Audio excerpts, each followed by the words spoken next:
when I was watching you do. And we're back! Episode 22. We have no guest. And that's it, folks. Thanks for tuning in. We'll catch you next week when we try to do a better job. Goodbye. We limped in with this one, and we're sorry. It's okay, guys. No. It's okay. We try sometimes. Hey, we do try. Sometimes we do. And I feel, I'm not even going to share it. No, we're just going. You know what? I feel like I've just royally botched this because we're 3 minutes early. I didn't know how to do the banner. I don't have anything clever to say whatsoever. I didn't review anything this week except for Tekashi. Sorry, Mom. Oh man. Should I just fucking hit the bong? Should I just fucking hit it and go? Just hit it, yeah. Just hit it. I'm gonna go ahead and end the broadcast here. Sorry, everybody. We tried. We tried. Are we gonna end? We're gonna end and jump back in. This should be a fucking little blooper. You should end and we should pop back. No, because I hate that. Because I'm the guy that has to edit this shit. It's gonna be stupid. It wouldn't be a show if Brian wasn't hitting a bong live on our stream. It wouldn't be our show if we didn't talk about Tekashi 6ix9ine. Your boy finally dropped his, I wouldn't say debut album, but it's his return album since being released from prison, released from house arrest. Tattletales is in stores everywhere. Is it in stores? I don't think physical copies exist in stores. You can buy a physical copy. You can buy a You can't go to Target and buy it. Cannot go to Target, no. You know what? And most Targets I go to now don't even sell CDs. Do you remember when they sold CDs? That was a crazy time. I absolutely do. And I remember how, I remember Best Buy. We had some Best Buy moments. And I believe Best Buy is like narrowing down the CDs too. And I think Walmart has as well. It's all digital. Why would you want anything different? I wanted to buy Jericho's band Fozzy. I wanted to buy their last CD. Yeah, shout out to Fozzy. Shout out Jericho, Y2J, Les Champions, the demo god. I wanted his album, so I was like, I want to get a CD, and I went to Best Buy, thinking Best Buy, when I was a young, hip person, that's where I would go to buy albums. They didn't even have a music section. I was like, holy shit, times have changed. What is going on? Yeah, man. That shit blew me away. Like, first God created the earth, then the dinosaurs, then Target stopped selling CDs. In that order. Tough times, I know. Tough times. Speaking of your boy and the only album you reviewed, thank you for letting us know that we only have one album we're going to cover. I reviewed 2 albums, 2.5. I can review an album from June if you want that. You cut out and got your drink. So what do you got for us on the 6ix9ine front? Because I got some crazy. I'm excited. You go.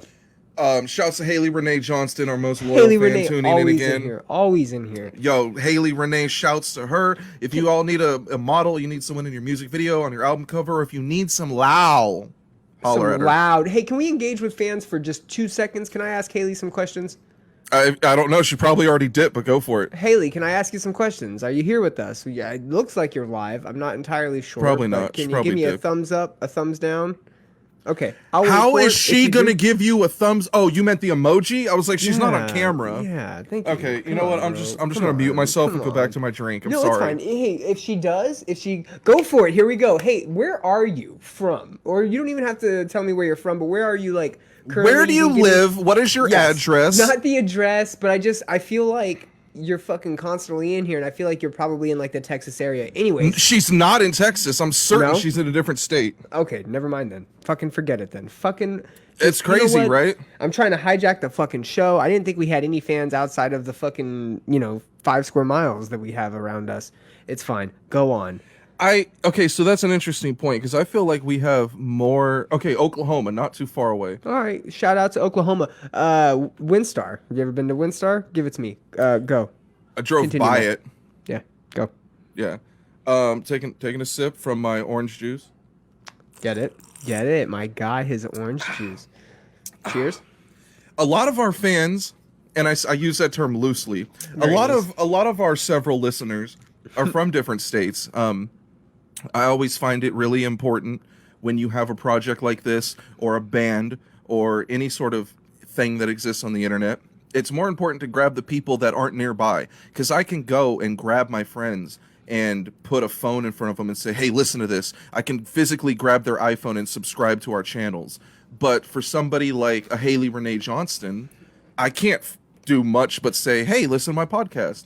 and you cross your fingers and hope that works, and you hope that you bring on shit that's entertaining and interesting enough for them to want to tune in every week. Shouts to Haley though, because she will tune in even if she's busy. She'll show up, say hi, and then she'll dip out. Yes, you will. Yes, you will. Shout out, girl.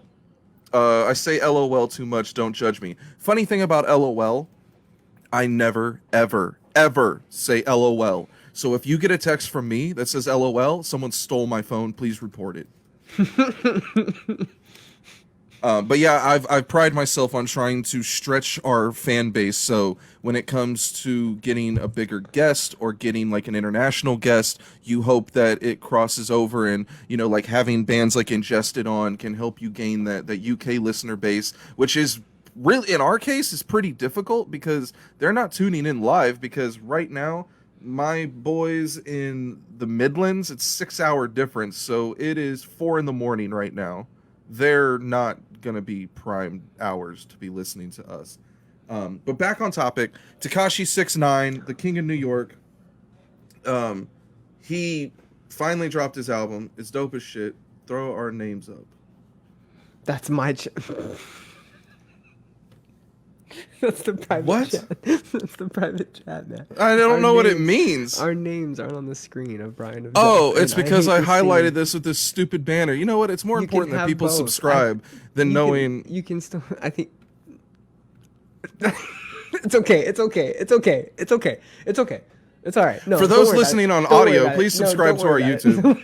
Don't worry about it. It's fine. It's fine. It's okay.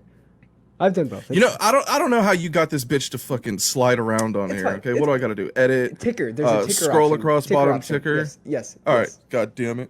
It's about goddamn time. There we go. Suck it. Suck it. Audio difficulties, my ass. Give a fuck. Audio difficulties. What are you talking about?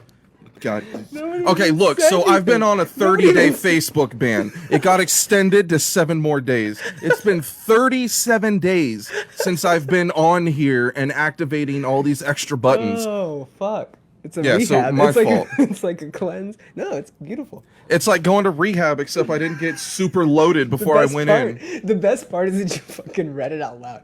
Throw our names up. Dude, Like I'm it's all like you're all inquisitive. Like who's what? yeah, I hella didn't know what that meant. I'm so glad that you're not racist, and I just like read off some like homophobic racist slur or some shit. Oh my god! I know. Luckily, luckily I didn't. Yeah, go luckily. in. Luckily, I didn't fucking say some shit to you. I didn't come at you heavy. Luckily, we're not racist. You know, shouts to not being racist. Props. If you're not racist, write in. I want to hear from you. 782-456-8932. Call in. I want to hear from you. If you're not racist and you have takes on not being racist, holler at us. Can we call that number? Wait a minute. Can we call that number and see if it's a real I don't remember what I just said. Oh, fuck me. Oh, shit. All right, back to not being racist. Yep, here we Tekashi go. 6ix9ine, new album, Tattletales. In stores everywhere. I dig it, okay? I'm not going to say that it's my favorite Tekashi album because I think that his first one is what really does it for me. And I don't think that we're going to get that type of Tekashi anymore, that, dare I say, that street savvy Tekashi. Street savvy, the guy that got kidnapped on the same streets he was savvy about. But this is a lot like his last album. It's a lot of singles that are efforting towards a mainstream success. And there's a lot of potential on this record for that.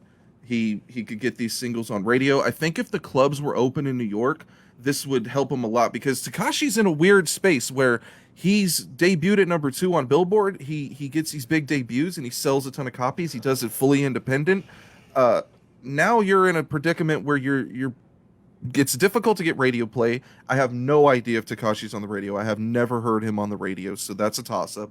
I don't think your videos are getting played on channels like that unless it's YouTube. And the clubs aren't open to be playing these songs because I think the clubs in New York would go crazy for Punani, Yaya, and Gooba. I think that there would be a crowd that, like, as soon as Gooba comes on, they would go crazy for that shit. Like, yeah, tell him don't dick ride.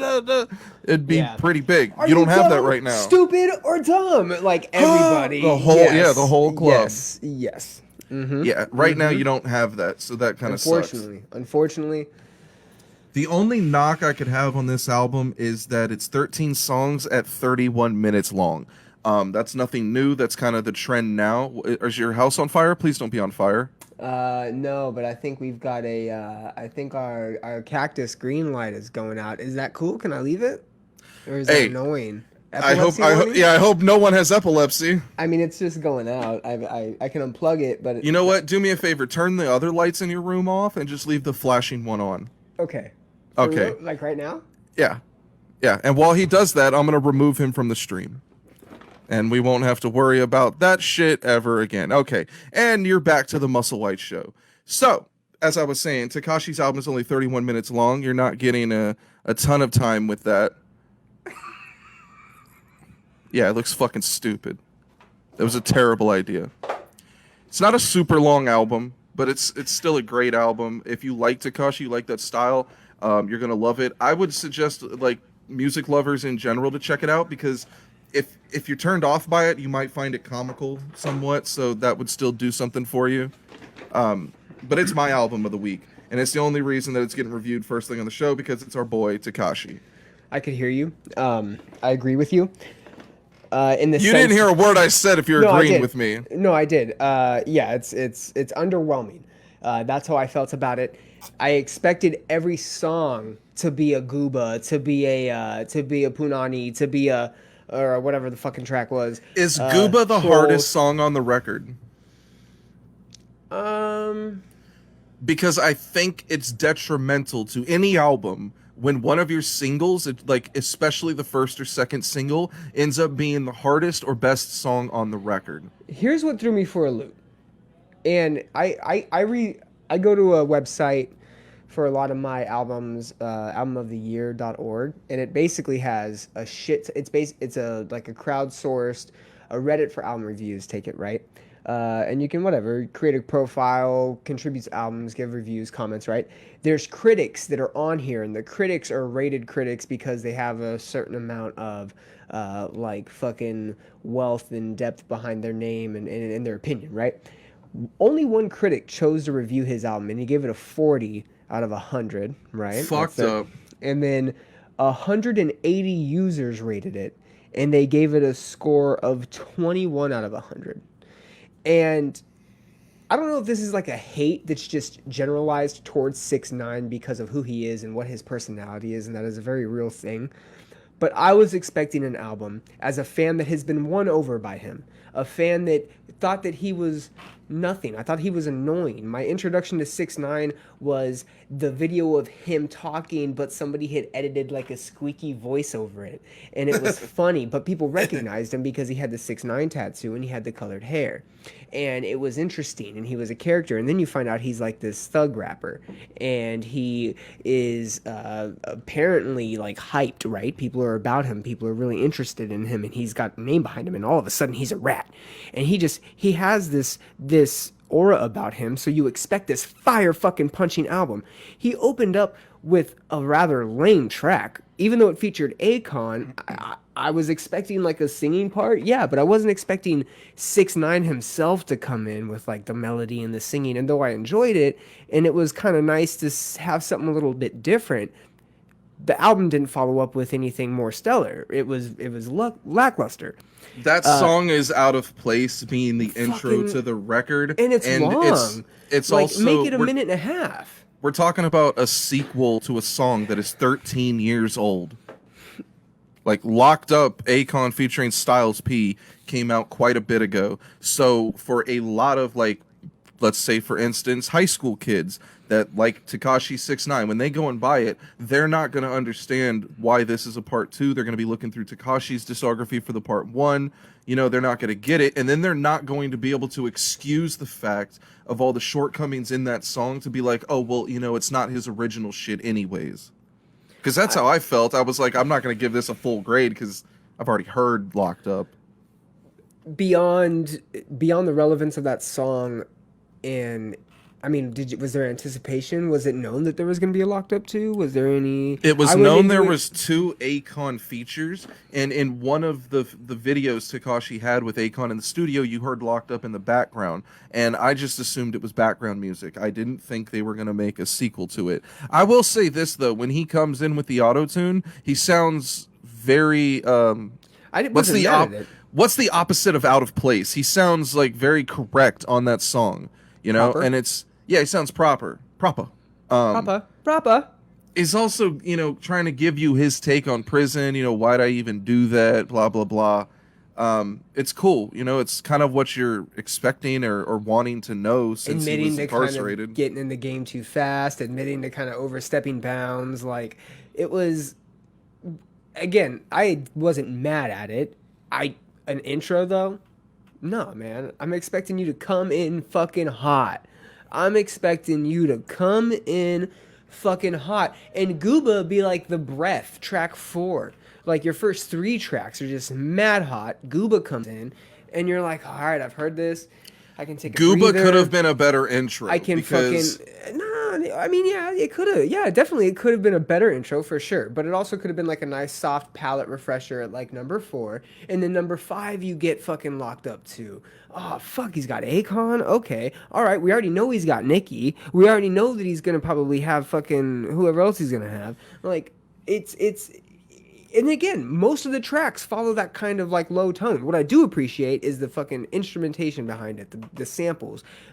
You get his Puerto Rican correct? Am I fucking? I know it's Puerto Rican, right? I'm right? Puerto Rican? Who? Fucking 6ix9ine? What is he? Dominican? Is he Dominican? I believe he's black and Hispanic, like Mexican. I'm gonna Really? double check. Just straight Mexican? Daniel That's Hernandez. what I thought. I know Daniel Hernandez, but I thought he was like. Because you hear the Latin, the drums, the fucking, you hear, it's like if Pitbull fucking, oh man, it made me think of fucking, his mother Gloria is from Estefan. Mexico and his dad is from Puerto Rico. Puerto Rican, perfect. It made me think of Gloria Estefan. I shit you not. My mom's favorite, one of her favorite artists, not her favorite, but one of her favorite artists growing up was Gloria Estefan. And I'm going to give you a little tidbit into Brian's brain. She had a tape that she used to listen to at like when I was like 4 or 5 years old, and I used to think when she played it, Gloria Estefan was in her bedroom playing the song, like, or somewhere playing the song constantly. I didn't understand tape, and my mom like explained a tape to me, and I was like 4 or 5, and I was like, what the fuck? Okay, that's a tape. Anyways, it reminded me of Gloria Estefan, very Latin, the drums, the groove, very nice on the instrumentation. I just expected him to come in with a little bit more of a punch. I expected him to come in with a little bit more of an aggression and a little bit more of like, hey, this is why I should be respected. He didn't do anything unique to me. I only gave it one playthrough, but to me it fell flat. You know, I expected to hear something and go, oh shit, that stands out to me. I didn't get any of it. I think the last 2 records had such a better intro. You had, what is it, Billy on the first one, and then you had that Bobby Shmurda feature on the second album was the intro, and those were fire. I mean, just coming in hot. Now Locked Up 2, yeah. It's not the best way to kick a record off. So that kind of bummed me out. Still going to be my number 1 for the week. I still dig it. I still like Tekashi. He's still dope. He's still beefing with a ton of people. I also read that he claims that DMX told him, do what you gotta do while he was in prison. I mean, yeah. You had a point, Brian? Do I call on you? I mean, I was dumbfounded by the DMX advice. I mean, it makes sense. Yeah, do what you got to do, bro. If you got to fucking, I mean, I think what does that mean? Like, be somebody's bitch, find Squirrel Master? Like what?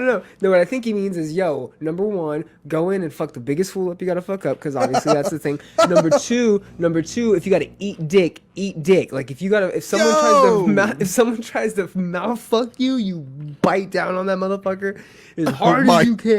God, and you damn. take that shit. No, I don't know. I don't know what kind of advice. DMX probably had great advice. I'd assume like, hey man, do what you gotta do. Are we gonna talk about the allegations that he paid people to fucking beef with him? Can we talk about that for like a real quick hot second? We could talk about that, but I believe it's fake because nobody took the $3 million to beef with him. Also, I want to point out that one of DMX's lyrics was also great advice. All my mans that been to jail before, suck my dick. Great lyric. Listen, okay, I can't take DMX seriously. One, because he covered fucking, what was it? Fucking Jingle All the Way.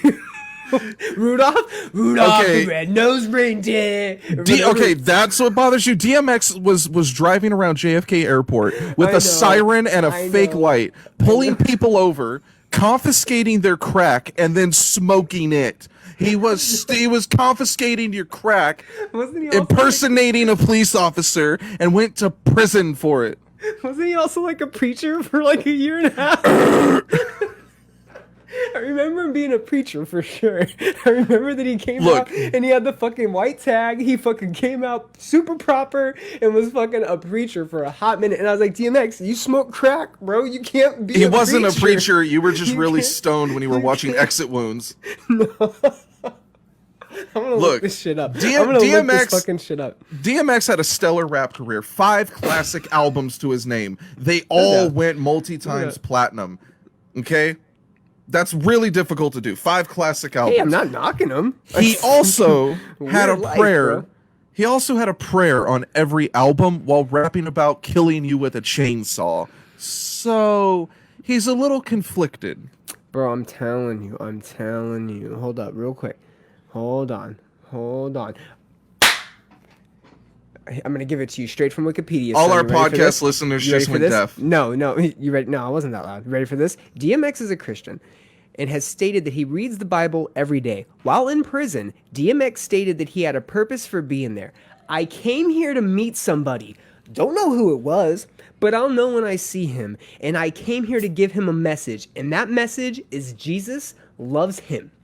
DMX is currently a transitional deacon in the Christian church and aspires to become ordained as a pastor, stating that he received this call in 2012, sir. DMX What's the is a date on that fucking article? pastor. Because I just want you to know that here he's we go. currently still rapping. Number 37. This was back in September of 2014, the pastor comment. 36, where he had a calling to be a pastor, was from 2009. Christian Today magazine, sir. That's a pretty fucking... Oh, you're not subscribed to that? What the fuck's wrong with you? You fucking heathen. The Bible verses and why he uses them and why he believes that they are purposeful in his music back in 2013. So, I mean, a recent trend, sir. You can't... Yeah, dude, it's DMX. Of course he's going to do some crazy shit like that. He's talking to God, son. Talking to God, son. Look, if you never grew up on DMX or were fortunate enough to like catch those albums while they were new, definitely timeless music you can go back and listen to. The shit holds up today. Some of the interesting shit that DMX did was, like I said, he had a prayer on every album, but he had like 3 or 4 songs called Damien, which is his discussion with the devil on his shoulder, where he's speaking to the devil. The devil's telling him to do hood rat shit, and he's trying to say, nah, I want to do good. Those songs are dope. DMX is unique as shit. He's also been to jail before, and he's going to ask all the mans that have been to jail before to suck his dick. So look out for that. Speaking of sucking dick, Tyler Carter has accusations against him. Should we get into this? I mean, I don't know what the most appropriate way. Go for it, please. Yes, let's go. Tyler Carter has been removed as the vocalist of Issues. Issues came out and immediately said they support the survivors, the victims, and that they are removing Tyler from the band and they refuse to work with him. Can I share a great joke with you I read on Reddit today? Wow, we should not be joking about this. No, listen. Somebody on Reddit goes, who was the band that what band's lead singer surprised you when you learned it was one singer and not 2 separate singers, right? And then the guy's example was, for example, mine was Veil of Maya. And, okay, right? The very first comment that had the most upvotes was some dude that goes, I thought Issues had 1, then I learned out, or I thought Issues had 2, then I learned out they had none. And everybody gave upvote, dude. It was the fucking greatest upvote. God damn it. Was that guy saying... I thought Issues had 2. Was that guy trying to say that he thought there was 2 vocalists in Veil of Maya? Yeah, like the differences. Like, hey, when you realized it was one person, you're like, holy shit, they have that vocal range? So he thought there was a screamer and singer. A guitar, singer, yeah. And so he's only listened to 1 album. Well, no. No. I mean, because Veil of Maya previously only screamed, and it would be hard to believe that it's not the same dude. Correct. They could have gotten a new guitarist that added singing. Absolutely. Why wouldn't you not do that? No. What I'm saying is that Lucas is only featured on one album, and he sings and screams. Previously, Brandon only screamed, so you wouldn't listen to them with Brandon and think they were two vocalists. So that means that guy only listened to one Veil of Maya record. I mean... Okay, I mean, let me just argue Matt, because I can't admit that he's right about anything. I can see how you could be confused either way. And we're back! Anyways, so back to issues, go. Tyler Carter is accused of grooming and sexually molesting a minor while he was asleep. The victim posted screenshots, which were, I believe, from Snapchat. He was being solicited nudes. You couldn't see a confirmation like phone number or name or anything, but you did get a picture back of Tyler. It was clearly him. Pretty damning evidence.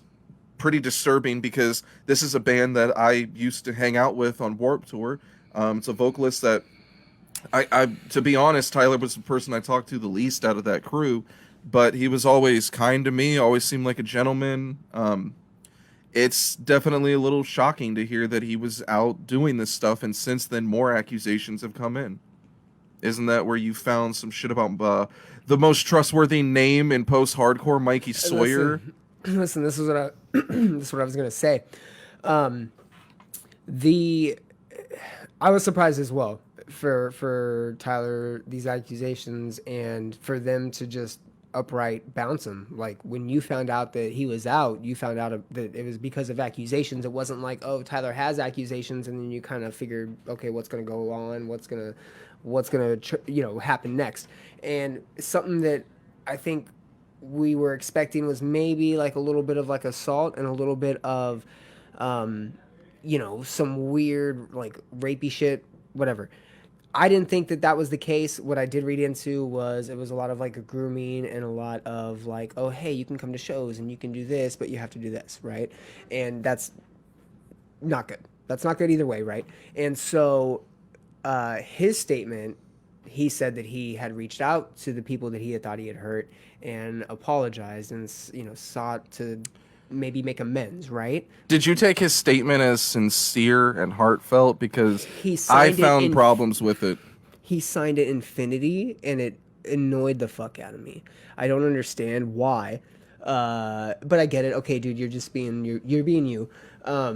I feel like he's trying to use excuses without being blatant about it. Like when he says blur the lines, he says it several times, trying to like use that as an excuse. Like, oh, I didn't do anything wrong. I just blurred the lines. And that's a lot more innocent than outright grooming.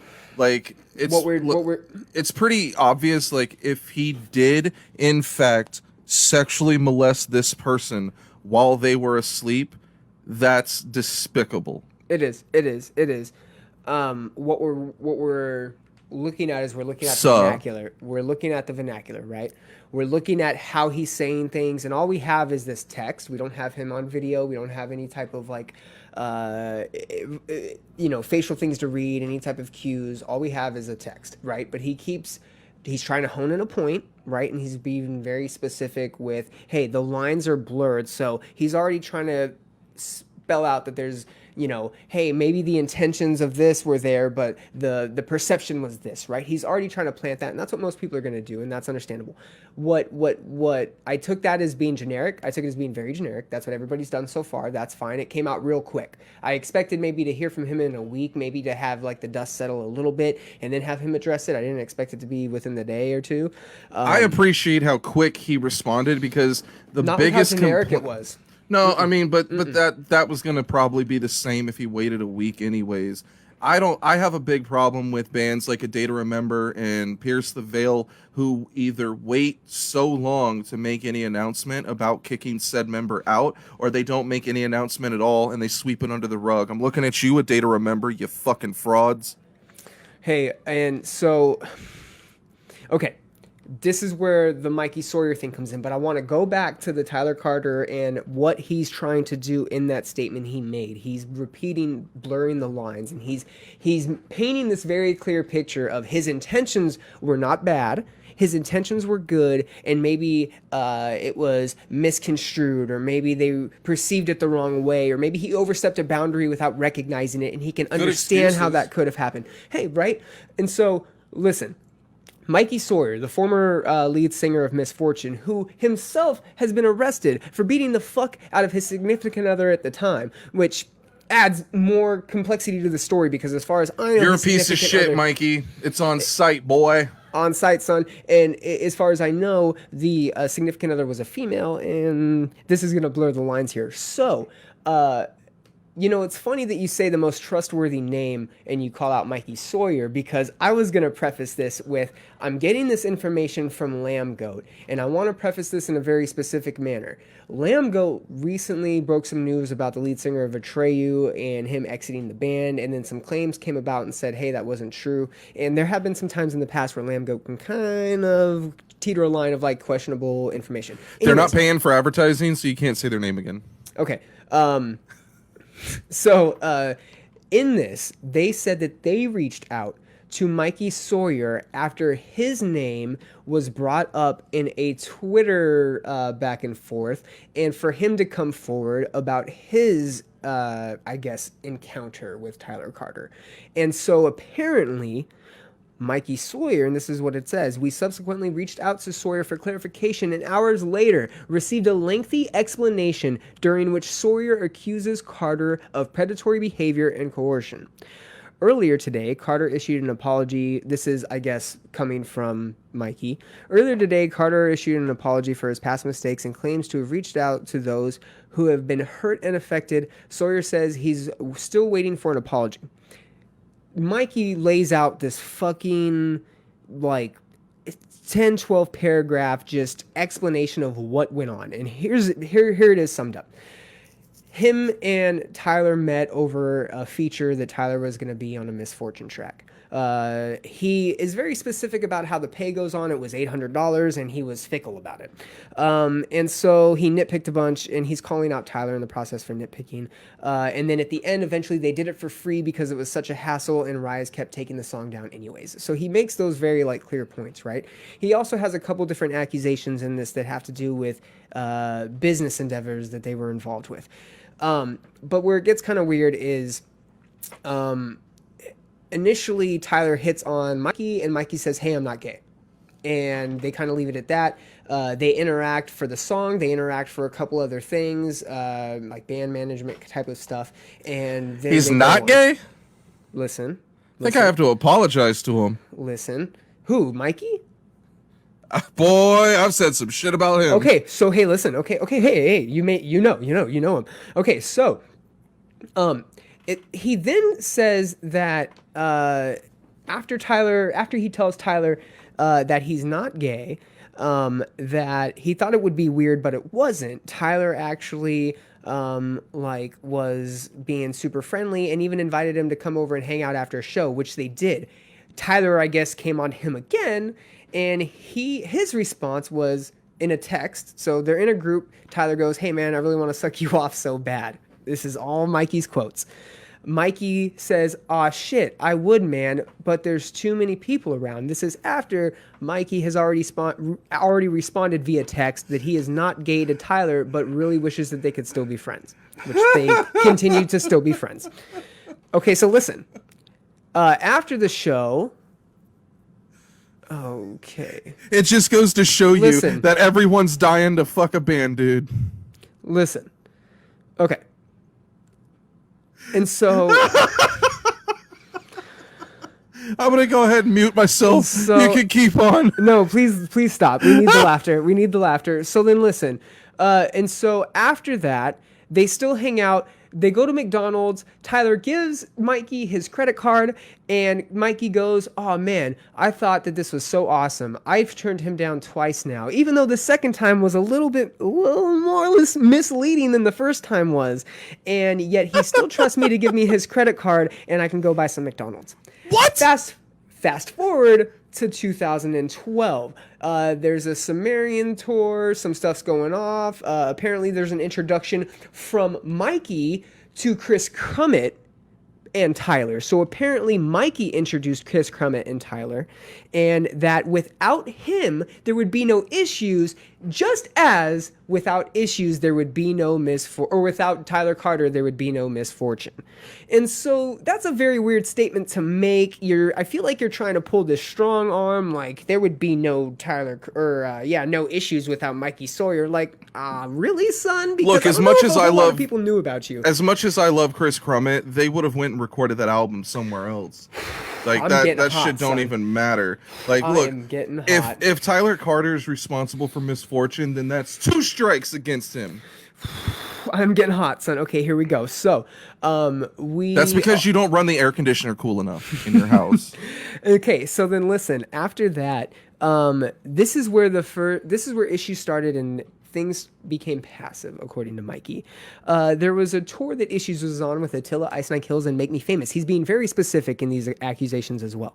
And on the tour, Mikey had hit Tyler up again to see if he could get guest listed for the show. And Tyler said, of course. And then Tyler proceeded to text fucking Mikey.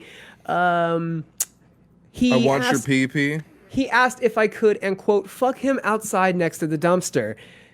End wow. quote. End quote. Mikey then says, this is when I started sharing these texts with my bandmates. We thought it would be funny to play along and send him stock images of dick pics on Google, basically to fuck with him, except he didn't understand it actually wasn't pictures of me, so he ended up getting more excited with these Google images. Hey man, you fucking baited, son, okay? And listen to me. First you said you're not gay. Then you say you don't want to fucking suck his dick because you're around people. And now you're trying to entice him with these stock images on Google? Fuck you, son. Okay? I'm getting hot. I'm getting real hot. You ready for some more, Matt? Are you ready? I feel like this borders on like homophobia too. Oh, dude. So, Matt, we might have a whole show dedicated to this. So listen. Okay. We went to the show. I told Tyler we couldn't fuck, so he ghosted me the entire night and embarrassed me to my bandmates who were excited to meet him after I had just had him feature on our new song. He's basically trying to like say, hey guys, I'm friends with Tyler and like I hope to try to impress you, and now Tyler's blowing you off because you won't fuck him next to a dumpster, yet you're leading him on. That's exactly what you're doing because you think it's a joke. And you're not speaking up and being a man and actually saying, hey man, I told you the first time, it's not like that. Are you willing to sacrifice your integrity because you just want to be cool? That's what it sounds like, bro. That's exactly what it sounds like. And it gets weirder. So check this out. Around this time, Misfortune recorded A Spark to Believe, and Issues did Black Diamonds. And there was a time where Tyler was almost like a mentor to him. He would compliment him and tell him that he was doing well and this and that, and giving him feedback. And then his bandmates pointed out to him that the feedback was instead backhanded compliments. And he quotes a couple of these backhanded compliments. One of them being, I like the way your vocals sound, but the runs sound improper. They sound like they've been fixed too much, almost like there's too much production. So Mikey's being very specific with these things. Because you can't fucking sing, Mikey. That Tyler has told him, and is being very specific with these insults that Tyler has for him for whatever reason. And then he makes this statement, maybe Tyler has a problem with me or thinks that we're blowing up a little too fast or something. Weird statements. Oh my God. So check this out. And then ruining your credibility, kid.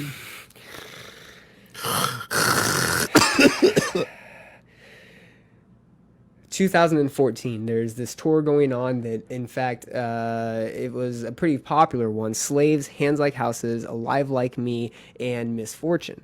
Alive Like Me was so fucking terrible. So I love Hands Like Houses. And I think Slave, whatever. And so, I guess they're passing through Atlanta, and Mikey DMs Tyler. I was choking. Continue. No. I'm looking at the camera to emphasize that Mikey reached out to Tyler, admittedly, and says, hey, you should come to the show. I had DM'd Tyler about coming to the show to see if he could come and hang out with us.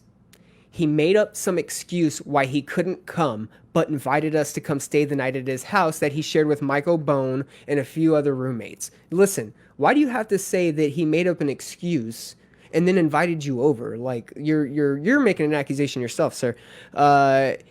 We got there and everything was great. They offered us booze and some weed, which I was super stoked about because Tyler never smoked in front of me before. Weird shit to say. I've literally never seen him smoke ever. And so after everybody went to bed, the band had their own separate bedroom with bunk beds. And Tyler asked me to sleep in his bed with him. So I did. We talked shop. I asked him all the things I wanted to know. He bragged to me that they had a number 9 record and that if I kept doing what I was doing, I was going to be even bigger. I told him I needed to take a shower because I had just performed. We had a long drive to get through the next day, so he let me take one in his bathroom while he waited for me in his bed. He asked me to sneak in with him afterwards, which I did. Okay, couple things. I should have said trigger warning. I meant to say trigger warning. I'm sorry, guys. I'm really sorry. Yeah, we're going to have to post several of those. Funny story, when I was on tour and we went through Atlanta, we invited Tyler Carter, and he came through. Didn't provide an excuse. Didn't have to show him my dick. He just showed up. Okay. Yeah. I've never seen Tyler smoke, and I've smoked in his presence quite a bit. Yeah. Hard to defend Mikey Sawyer right now and not say that he's gay. It's just weird that you're pointing that shit. It's just weird that you're pointing that shit out to, be like, why is that a big deal? Why is that something that's resonated with you? And if it is something that's resonated with you, that means to me that situation specifically resonated with you. And why did it resonate with you? It probably resonated with you because there's a connection with you and Tyler. Clearly, you've stated that. And if that connection is a little bit deeper than what you may want, you should probably speak up at this point, and you haven't. You haven't. And so, obviously, this is part of the story that I don't feel comfortable going into details about, but effectively, Tyler coerced me into letting him do things with me that I didn't want to do. He knows in his heart that I am completely straight and only played into these acts because I was manipulated, abused, and groomed by him. The next morning, I was mortified by the thought of getting caught up in people thinking I was gay or that I wanted Tyler because of his fame in music. I did. Sounds like you kind of did. I did want to keep working with Tyler. I did want our bands to tour. I did want him to like me and be a friend to me. But I did not want this to happen. Sounds like you also wanted to let him touch your dick. Bro, it gets... I mean, come on, man. And okay... And that's where it gets fucking weird, where and then he goes off on about how he was so embarrassed because he's worried about bandmates questioning behind his back that, what did they do? And then later he hears that Tyler goes, Mikey just sucked his dick because he wanted to be a fanboy. Like, dude, I mean, hey, I don't want to make any accusations here, but listen to me, man. You might have not sucked his dick because you were a fanboy. You might have sucked his dick because I think you just like him, dude. And that's okay. That's okay. But you can't be fucking sitting here after you've had your own downfalls, bro. You've had your own downfalls in the past. And if anybody should just sit back and be humble for maybe a little bit of light that's passed, it should be fucking you. But no, now you're going in here and trying to attack somebody. And yeah, maybe you were involved in a specific way, but if anybody should sit the fuck down, it's you, bro. Come on, man. Have a little bit of gusto. Have a little bit of something about yourself that is integral, because what this is you're crying fucking wolf after the fact, bro. After the fact. You've had your own accusations and now you're just trying to come at him after you clearly have a fucking weird thing.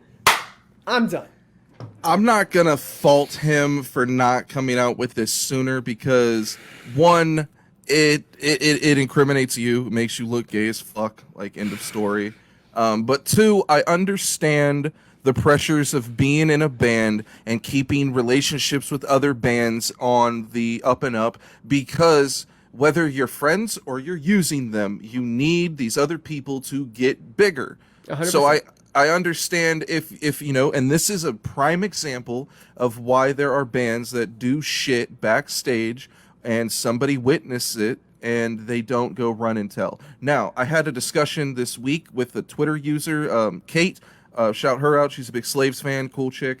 we were talking about the whole cancel culture thing, and I was telling her, you know, I personally have never witnessed a girl be abused backstage, let alone a minor. And I told her I've never been on a tour where it wasn't in the contract that you cannot have underage people on the bus. Unless it is a family member, you cannot have them on the bus for any fucking reason. So I don't understand how you could be in a situation like there should be no minors backstage. You shouldn't be bringing them back there. You shouldn't be taking them on the bus. I understand if like a band's not on tour, you hit them up, you're in their town, whatever, shit happens. But it's just crazy to me that this backstage culture of abusing girls exists. Okay, and this is a little bit of a different situation though, right? Because it's not a girl and it's a dude and it's two bands and like, look, I would never say this about an abuse victim, but like it's sounding to me like Mikey put him in that situation. Mikey put himself in that situation by going to his house knowing that there was a weird vibe with him. That doesn't excuse what happened, you know, but if you're also willingly getting in another man's bed who you know has sexual interest in you, then you are sending mixed signals to that person. Man. And I would say the same thing. You're damn near giving him the green light. I mean, yes, in that situation, you know, you're both adults, you know, and you're in that situation. Yeah, you cannot give your potential abuser mixed signals like that. I mean, people are stupid. People are emotional. They read into things, and you see how this happened. It's ridiculous. I also, on the other hand, understand why, for instance, like you hit up a girl on Facebook. You make plans. Saturday, let's hang out. Okay, cool. Saturday comes around and she ghosts you, and you're like, well, why? It's because saying yes is easier than saying no and then being called a bitch and or a having whore, to confront or have her seeing you and it being a big deal. And it's like us as men should never have created that toxic environment to where now the norm is women lying to us for their own safety, because we've created that. Us men have created that bullshit because you see it all the time. Communication has you don't want to go out? Fuck you, bitch, whore, slut. You're fucking fat anyways. No one cares. No one likes you. That's why you're single, bitch. Like, you've seen the Facebook messages. They're awful. It's deteriorative. And this strikes a chord with me to a degree, and listen, it is one thing for somebody to be predatory against people that are underage, correct? If you shouldn't think of be a child predator, stars, period. Exactly. But you can't help but sympathize for and empathize to a degree for child stars that are abused, right? You're with somebody you think you trust, these adults, these people that are supposed to be taking care of you, and then you're put in these situations that are weird and uncomfortable, but you as a child don't understand because you're just trusting these adults, and it's this weird manipulation. At the very beginning of this article, Mikey is very apparent to note that him and Tyler were both 18 at the time, okay? And that's at the very beginning of this article, so follow along with me.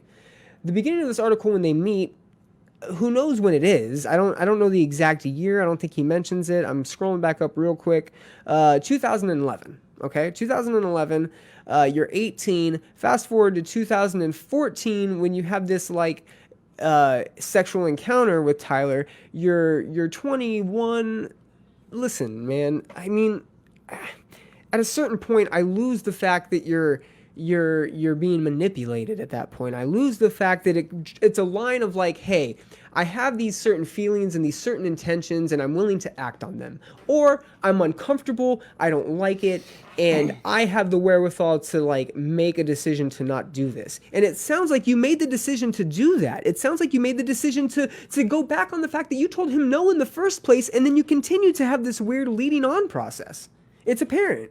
I would stop calling it abuse right up at the point where he is sending stock pictures of dicks to him and leading him on that it's him or his bandmates, because he says in that article, he says, we thought it was funny. You thought it was funny to what?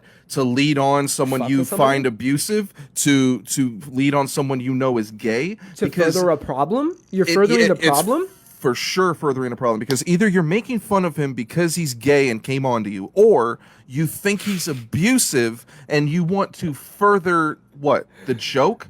It's Like so... he didn't want to problem solve anything. So I don't feel bad for your misfortune of getting abused by Tyler Carter in that situation. You like this is gonna be the first for me. I don't do this, but Mikey, you brought it on yourself. Dude, and listen to me, man. Listen. As for the suspected 14-year-old that got abused and molested while he was asleep, he did not bring that on. Listen. That's true. Listen.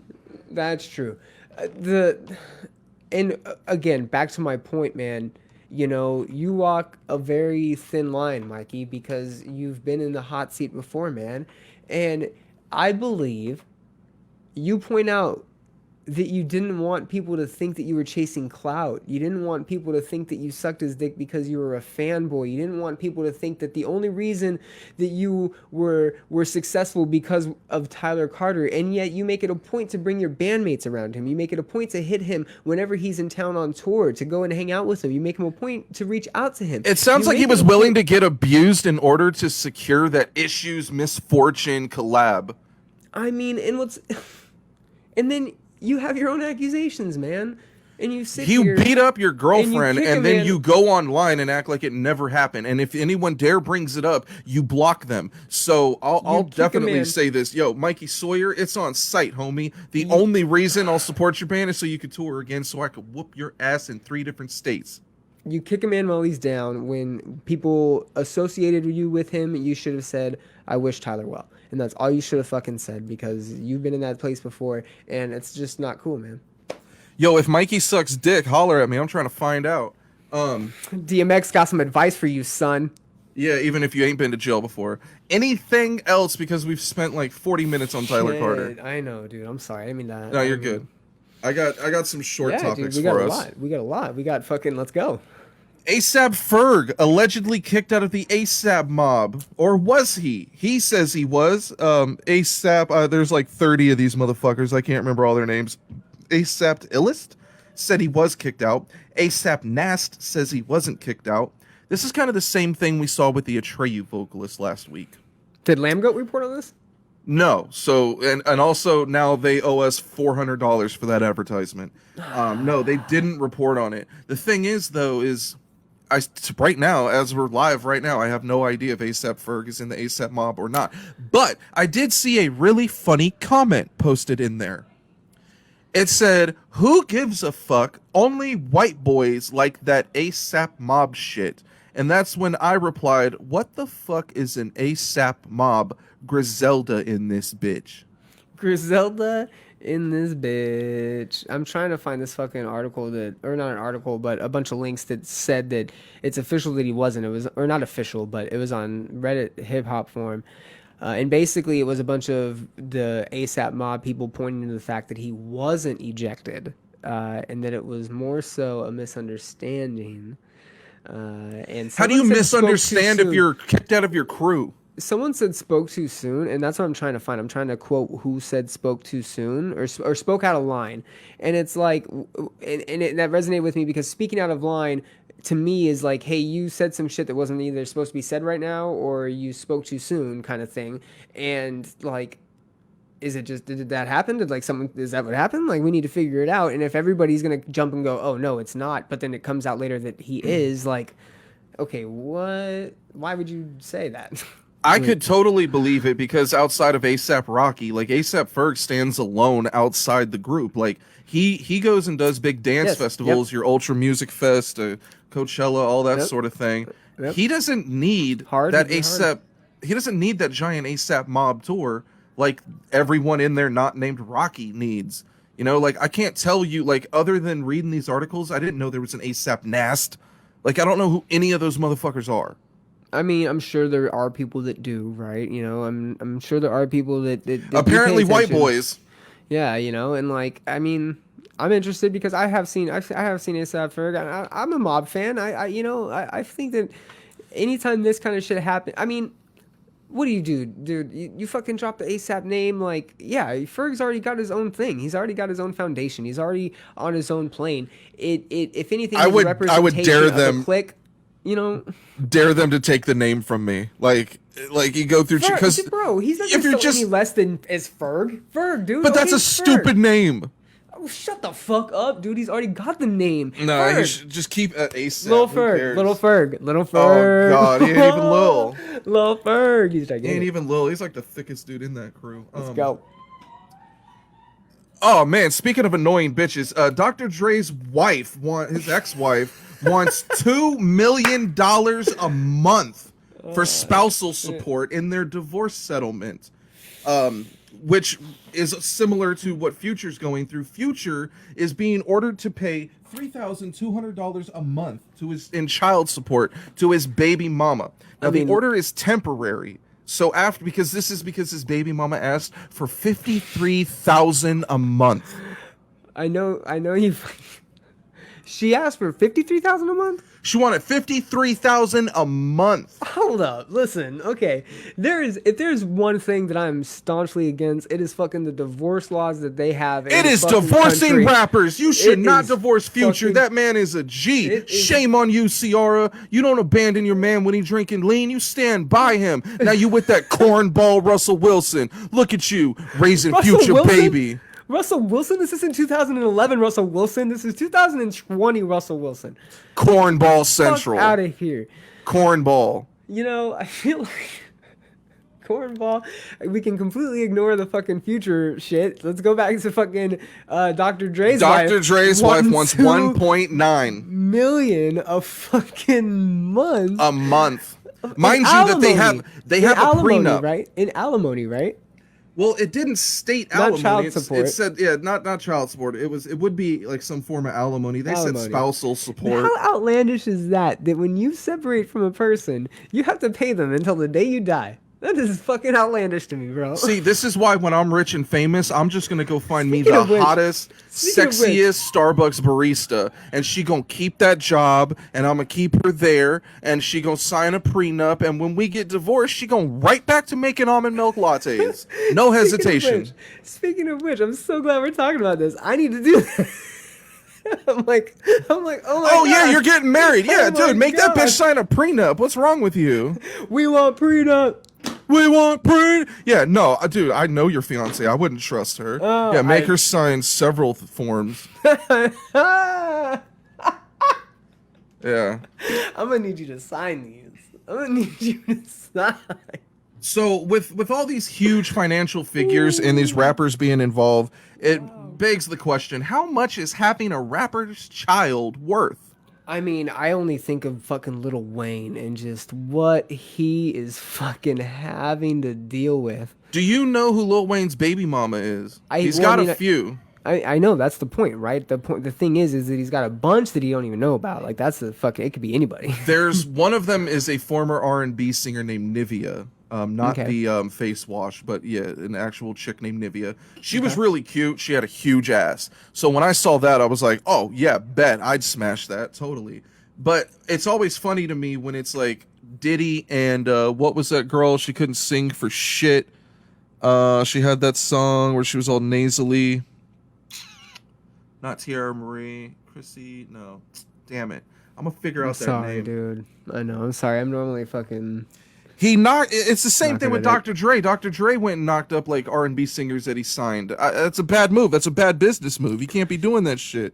I didn't know. What, you think you should? I didn't know. No. I didn't know that was like a. I mean, that you're signing. You're crossing so many lines there. I feel like I probably. I don't know. Never mind. I'm gonna find out this chick's name because it's driving me nuts. I feel like I'm underestimating. Cassie. Okay. Yeah. Okay. Yeah. She had a badass beat. She looked real good. She sang real nasally, and she was terrible. But she fucked Diddy, and so he signed her. Probably stole all her money from her record sales, and that's the way it goes. Yo, you need to tell that Chuck E. Cheese party in the background at STFU, the mechanical rat ain't playing tonight. You gotta keep fucking talking, bro. You're not talking. Look at my hair. It's on point right now. This is why I wear a hat. What else you got? Speaking of getting shitted on, Taco Bell is getting rid of the Mexican pizza. Is this the end of an era? Hey, hot take. I really do not like Taco Bell. The only good thing they have for them are double-decker tacos, Mexican pizzas. Their fucking gorditas are fire as fuck, and that's about it. Oh, their chalupas are good. Their chalupas are fire as well. You're getting rid of a staple. You're getting rid of a staple, and I shun you for it. People are already pissed because they got rid of the potatoes from their menu entirely, so no more cheesy Fiesta potatoes. Hey, I was in the. I mean, they weren't that good. I was on the. They're board fucking of like, trash. Yeah, they taste like dirt and cheese. They also got rid of shredded chicken and pico de gallo. They claim that this will be the last cuts for the year, so that means next year, when they've fully gone under and have no money left, they're gonna remove meat from the menu, and it's just gonna be pink slime tacos. Fuck you, Taco Bell, and shouts to Del Taco. What's good? Yeah, stop, French dude. fries with your combo. Holla at your boy. You're actually so come October 9th or 10th, whenever we're doing our show. You're fucking wrong, Brian. Taco Bell is life. Says a vegan. Yeah, hey, listen, Vinny, we might have to chat in the fucking backstage in a bit here, okay?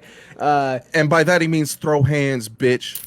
I'm gonna have to report on location in sunny Southern California on the show that we do on the 10th of next month of October. And I'm gonna be eating some Del Taco. Probably my goal is to always hit it twice when I'm in California. I'm probably gonna do a double this time. You should broadcast live from the Del Taco. They have reliable Wi-Fi. Thank you, Vinny. Look at, dude, you're already on my side. I didn't even have to do anything, and you're already like Del Taco over everything. Come on, my guy. Shouts to Vinny because he is from Palm Springs, so he's from the 760. He knows that Del Taco is God. Yeah, hey, Vinny, you know my sister, Jackie Kern? No, he moved when he was 10, so unless your sister was into young dudes. They're the same age, I think, right? I think your sister's older. Oh, okay. Never mind. Then my bad. My bad. Vinny don't know anyone because he moved so early. Fair. All right, so in short, Taco Bell sucks. Thank you. The next thing on the docket would be that Travis Scott, La Flame, straight up, it's lit, is getting his own McDonald's combo. Check this out. The Travis Scott Cactus Jack combo comes with a quarter pounder with bacon, fries, three half slices of bacon, which I thought was kind of unique. A half. Yeah, I didn't understand it. 3 half slices of bacon. Okay, so you get a quarter pounder with 3 half slices of bacon, fries, a dirty Sprite, and a side of barbecue sauce. What's a dirty Sprite? That would be a Sprite mixed with promethazine. Mix in some Jolly Ranchers. All right. Poe it up.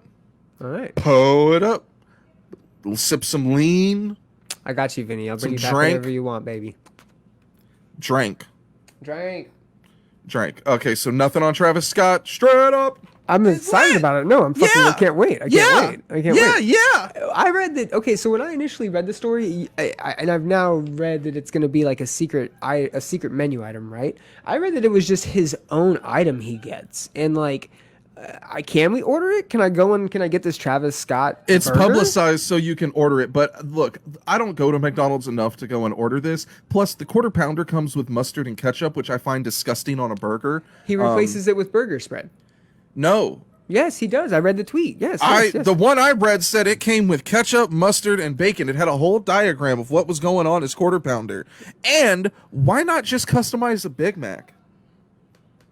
Because the quarter pounder, like, it ain't doing shit. Like, mustard and ketchup on your burger? What are we, 12? We're going to a fucking poor person's birthday party at McDonald's? Yeah, sorry. If any of you had a birthday party at McDonald's, I'm sorry. Hopefully your family's doing much better now, but we all know you're poor. Okay? And yeah, McDonald's would like give you. We lost one viewer by me saying that, so they were definitely. Oh, poor. everybody's fucking up. Everybody's fucking up. Listen to this. This is what did you say that it had ketchup and mustard on it? Yeah. This one says, check this out. This one says, according to the release, Travis Scott meal, as it has been dubbed, is a beef quarter pounder with cheese, bacon, and lettuce, a medium French fry, barbecue sauce, and a Sprite. side of barbecue sauce. Okay, but it's a side of barbecue. It's not like physically on it says anything. Barbecue sauce, and it didn't say anything about. I think he dips his fries in barbecue sauce. It didn't say anything about mustard and ketchup. I read that it had burger sauce on it from the tweet. that would be good because that would be more customizable because the quarter pounder comes standard with ketchup and mustard. Yeah, the Big Mac sauce, which is Thousand Island. Sauce. Yeah. That's I just feel like if I go and order this, the person's gonna be like, "Huh? What? Cactus who? Cactus who? Yeah. Why cactus? You know, it's not even referencing Cactus Jack. That's his nickname. The Flame. Do you have any albums to review this week? All right. Well, let's just go ahead and. No, I'm about it. No. I mean, yeah. No. Let's go. No. Give me a quick review because you listened to stuff and I didn't. I mean, Big Sean was probably the best one. Diplo, I have as Big Sean is my number 2 for the week, and you said Diplo was incredible. I want to know why. It's really atmospheric. It's not your average Diplo, which it actually, as you pointed out, listed as ambient, which is it's also the same. I was gonna reference it to Forest Swords, who's another artist who's very. I don't know what that means. Forest Swords, it's an instrumental electronic. It's a guy, and he just does it on his own. It's just a lot of samples, but it's melody, and it's a song. They're all songs, but it's obscure, and that's how Diplo's album is, and it's called 2020, right? And it's just 21, 22, like the track is 2021, 2022, 20, right? Yeah, they were Roman numerals, and that pissed me off. Yeah. Anyways, so and so fucking whatever. That's what it is. Man, that's a killer review. It's fucking atmospheric. dope. It's that was great for background music because you threw me off with. I threw myself off. I threw myself off. No, but I did have it on in the background for work, and I had it on my drive, and it's pleasant to listen to. That's what I was gonna say. It's real rainy out here in Austin right now, and it was just kind of nice to listen to. It just kind of allowed me to zone out, which I don't always like with my music because I want to be into the music. But for Diplo, I was expecting like something upbeat, something kind of dancey, something to kind of, I was listening to it after I got off work, so something to kind of keep me pumped. And it was just like a nice little refresher, right? And I don't know, listening to it while I was at work was more of like in the background. I thought that I was just getting like this downplayed song at times. I had it on shuffle, but no, it's just this weird ambient collection. Fucking, it's so weird. I'll give it my number 1 just for how weird it is. And then really, honestly, nothing actually came out that was like super exciting. I expected more out of 6ix9ine, and I mean, and Big Sean's album is pretty dope. My favorite track's probably the one with Lil Rain. I think it's called Creeper or something. I'll find it out right now. Lil Rain? It is called Dawn Life. Yeah, Lil Wayne. It's my favorite track. So Tekashi is my number 1. I would say Big Sean's Detroit 2 is my number 2. It's cool. It's got a bunch of guest features. Nipsey Hussle's up on there. Travis Scott is on there. I also discovered an album that came out in June that I didn't know about. So if you're into hardcore and heavy shit, Hollow Front's Loose Threads record is fucking sick as shit. Yeah, Loose Threads. Might have them on the show. So look out for that. Era dropped a new song too, Snowblood, which is really good. Era's fucking dope. Yeah, shouts to them. They're sick as shit. Next week on the show, we are going to be talking hip-hop with Barry Long of the Keep It 111 podcast. He was unavailable for the last time we scheduled him, so we're getting him on. It's going to be great. Used to work in the Real Radio with, Real Radio, not this live stream bullshit. Used to work in radio with Barry. His podcast is dope. His is, it's kind of like ours, only it's a little more hood. They talk sports, and Barry's always wearing a Lakers throwback, but I'll forgive him for that. I don't know the exact dates, but we are working on getting some awesome bands like Kingdom of Giants, Kill the Lights, and some others on the show, so look for that. You can send all your suggestions to my Twitter, which is this awful name you see right here, iHateTheScene. I hate the scene because some stupid son of a bitch stole my username. Fuck you, Mikey Sawyer. That's such a big delay, and then you hit me with that scumbag's name. Yeah, this episode's also brought to you by Fuck You, Mikey Sawyer. I will fight you on site for free.com. That was dope. That was a good timing on my part. Yeah, it was a good one. You can catch me on Instagram at iHateTheScene. You can email me at the same shitty Twitter handle you see right there, iHateTheScene@gmail.com, iHateTheScene. You can find me on Xbox at Icy Hyphy. 86 ounces in a duffel bag gang. What's going on here? See me on Red Dead. I'll be in Tumbleweed fucking your bitch in the saloon. Yeah, I said it. Brian, what do you got going on? You can find me at Nope. of Brian of Death. You knew I was gonna get the wrong side. You can find me at Brian of Death on Instagram and on Twitter. You can find my podcast, The Common Chaos Podcast, on anywhere you do podcasts: Stitcher, Spotify, Apple Podcasts, iHeartRadio, or iHeart Podcasts, whatever. Not Brian, not of Death. Yep. Okay. Okay, well, I would have got it either way. And so, real quick, I did want to say for anybody that's got a Netflix account right now, check out Fear City. It's a 3-part docuseries about how the mob basically ran New York in the 70s and 80s, and it blew me the fuck away. It's phenomenal. The creators of that are also doing a documentary on Woodstock 99, which for me and Matt is a pretty pivotal festival in our lifetime. Basically, anybody who was anybody at that time in the mid to late 90s was. We weren't there. We just watched it on TV because they did it live. It was fucking 10. Monumental. We were 11. You had to get it on pay-per-view. It was 3 days of coverage. I had an illegal cable box. We did too. Yes, we did. And so, now listen. It's a big thing for us because it was Korn, Limp Bizkit, fucking Red Hot Chili Peppers. Anybody you Rage Against the Machine. DMX, fucking who am I missing? Fucking rap superstar. What? Cypress Hill. Fucking Cypress. So many fucking people.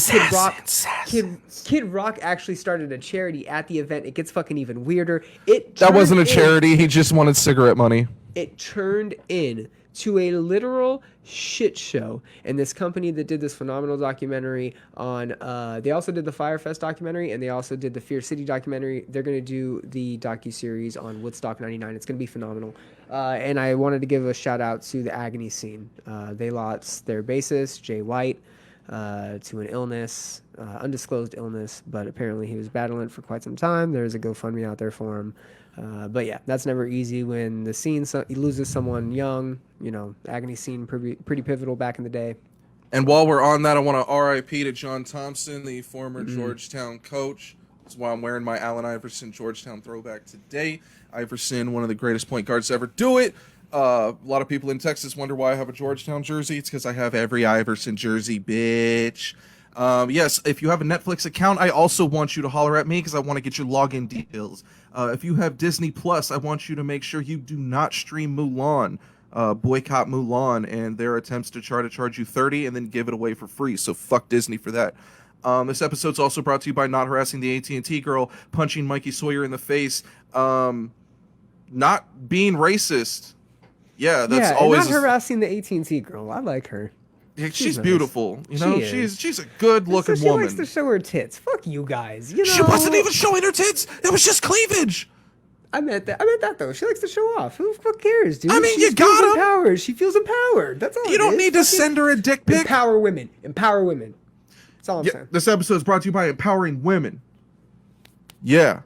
Shout out Chadwick Boseman. Yeah, Chadwick Boseman, R.I.P. to the King. Anything else? Oh, any thoughts on fucking Bring Me? Bring Me collabed with Youngblood. I think Youngblood is the most overrated artist in music today. The only reason he exists is Alternative Press Magazine. And until he comes on this show and explains what his relationship is with that publication, until he fucking explains himself. You pig-nosed motherfucker with your fake accent, you mumbling, stuttering prick. I don't like you, I don't trust you.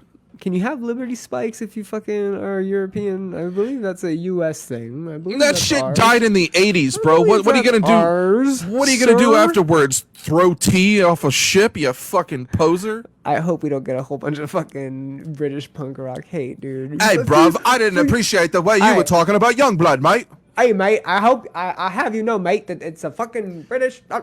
To be fair, mate, you should go to the chippy and shut the hell up. We come on way too late for British people to be watching this. Go down to the pint. Bruv. To be fair, mate. Bruv. Governor. All right. Episode 23 is next week. We promise to do a better job. Sorry, everybody. Sorry we suck. Wow, dude. That was real good. Finish on a high note. I'm sorry. Peace be with you. Live long and prosper, or live short and your death will still be ruled as COVID related. Live, laugh, love. Love, laugh, live. There's a fucking ant problem in here. That's in